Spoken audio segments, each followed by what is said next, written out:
સુરતના નાસીનગરમાં ભૂતિયા ડિમોલિશનનો બનાવ. ભૂતિયા ડિમોલિશનને 21 દિવસ પૂર્ણ થઈ ગયા. વરસાદ પડતા સ્થાનિક લોકોની હાલત કફોડી. અસરગ્રસ્તોને આખી રાત કાટમાળ પર બેસીને પસાર કરી રહેવા માટે મજબૂર થવું પડ્યું. ઘર નહીં અને ઉપર છત નહીં, લોકો જાય તો ક્યાં જાય તેવો માહોલ સર્જાયો. પ્લાસ્ટિક બાંધીને રહેવા મજબૂર બન્યા સ્થાનિકોને. એક જ દિવસમાં 100 મકાનોનું કરાયું હતું ડિમોલિશનના કારણે 500 પરિવારો રોડ પર આવી ગયા.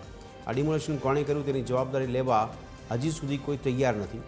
છેલ્લા 21 દિવસથી બાળકો અભ્યાસ અર્થે સ્કૂલે જઈ શક્યા નથી.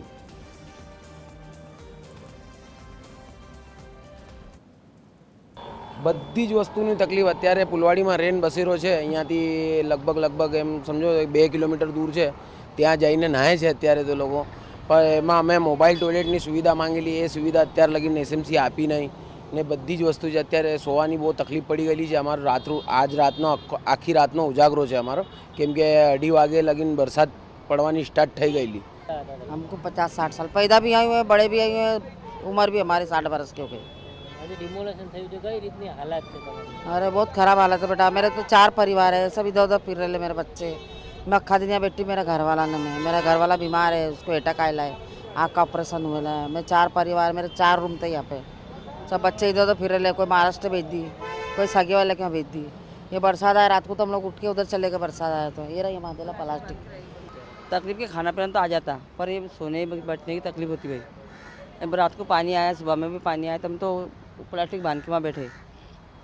કેટલી તકલીફ પડે છે ખાસ બાળકો રાણાએ ગઈ રહ્યા? हाँ, फिर बच्चे भी रोते, फिर हमारे जो सगे वाले हैं उनका पहुँचा दी. मेरे भी 2 बाबा है, उन दोनों बाबा को 3-3 बच्चे हैं. कोई ये सगे वाले क्या, कभी वो सगे वाले. फिर दिन में यहाँ के बढ़ जाते, फिर रात में सोने बच्चे वहाँ चल जाते. बच्चे भी सब यहीं खेलते, स्कूल में से जा रहे नहीं, अभी सब बंद है उनका. तो નાસિરનગરના આ ભૂતિયા ડિમોલેશનને આજે 21 દિવસ પૂર્ણ થઈ ગયા છે. અમારી પાછળના દ્રશ્યો જોઈ શકાય છે. આજે પણ આ જમીન દોષ પડેલો જે આખો કાટમાળ જે છે તે નાસિરનગરમાં એક દિવસ જે હસતો ખેલતો પરિવાર અહીંયા રહેતો હતો ને એક જ દિવસે આખું આ ડિમોલેશન કરવામાં આવ્યું છે, જેના કારણે આ પરિવાર જે છે તે રસ્તે રજડતો થઈ ગયો છે. હવે આ ડિમોલેશનની કોઈ જવાબદારી લેવા માટે તૈયાર નથી. હવે ચોમાસું બેસ્યું છે અને ચોમાસું બેસતાની સાથે જ લોકો જે છે તે હેરાન પરેશાન થઈ રહ્યા છે.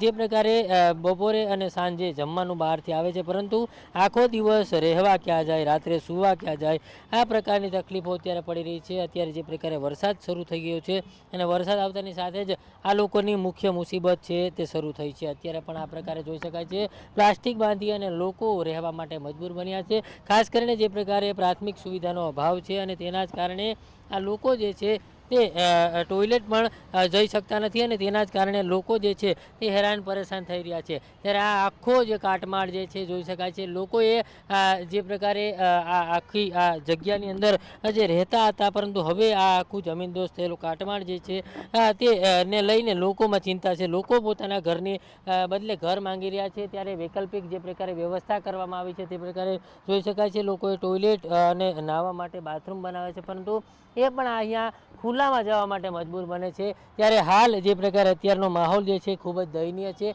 આ લોકો જે છે તે પોતાના ઘરને બદલે ઘર માંગી રહ્યા છે, પરંતુ છેલ્લા ઘણા દિવસોથી આ લોકો છે તે પોતાના ઘરને બદલે ઘર માંગી રહ્યા છે, પરંતુ તંત્ર જે છે તેની હજી પણ પેટનું પાણી નથી હલતું. આ ડિમોલેશન કોણે કર્યું તે પણ એક મોટો સવાલ છે. તપાસ કમિટીની રચના થઈ, તેમાં પણ હજી સુધી કોઈ જવાબ નથી મળ્યો અને અધિકારીઓને પૂછવામાં આવે છે તો તે પણ કહી રહ્યા છે તપાસ ચાલી રહી છે. આ તો કેટલી તપાસ! 21 દિવસ થઈ ગયા હોવા છતાં પણ હજુ સુધી તંત્ર મૌન છે. પોલીસ બંદોબસ્તમાં અહીંયા આવી હતી, પોલીસ પણ મૌન છે. સુરત મહાનગરપાલિકાના અધિકારીઓ હતા ડિમોલેશનમાં, તે પણ મૌન છે. જે ડિમોલેશન કરનાર લોકો છે તે પણ મૌન છે. ત્યારે ખરેખર આ ડિમોલેશન કોણે કર્યું, કોના કહેવાથી કર્યું, તે હજુ સુધી પણ એક મોટો પ્રશ્ન છે. ત્યારે હાલ આ લોકોની હાલત ખૂબ જ દયનીય છે અને લોકો ઘરના બદલે ઘર માંગી રહ્યા છે. કેમેરામેન જયેશ મિસ્ત્રી સાથે દિવ્યેશ પરમાર, TV 13 સુરત.